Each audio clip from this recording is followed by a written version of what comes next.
টাইগারের উপর রাখো, রাখো একটা। হ্যাঁ এই তো গুড। আচ্ছা মাংকির উপর রাখো, ভালো করে রাখো। আচ্ছা ক্যাটের উপর রাখো, ক্যাট। হ্যাঁ আচ্ছা কাউয়ের উপর রাখো, ঠিক করে নাও। আচ্ছা এলিফ্যান্টের উপর রাখো, এলিফ্যান্টের উপর রাখো।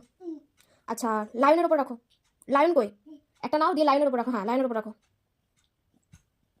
আচ্ছা ডগের উপর রাখো একটা, ডগ কই, ডগের উপর রাখো একটা। এই তো ভেরি গুড। আচ্ছা র্যাবিটের উপর রাখো, র্যাবিট। গোটের উপর রাখো, গোট কই, গোট তাকিয়ে রাখো। হ্যাঁ এবার হেনের উপর রাখো, হেন। হ্যাঁ এবার ক্যাঙ্গারুর উপর রাখো, তাকিয়ে রাখো, ক্যাঙ্গারু। আচ্ছা হর্সের উপর রাখো। আচ্ছা ডাকের উপর রাখো। আচ্ছা অন্যটাই চলে গেছে, ঠিক করে রাখো, ঠিক করে রাখো ডাকের উপর। আচ্ছা চিতার উপর রাখো, চিতা চিতা, একটা নাও দিয়ে চিতার উপর রাখো। ওইখানে না, এইদিকে সামনে, সামনে রাখো। হুম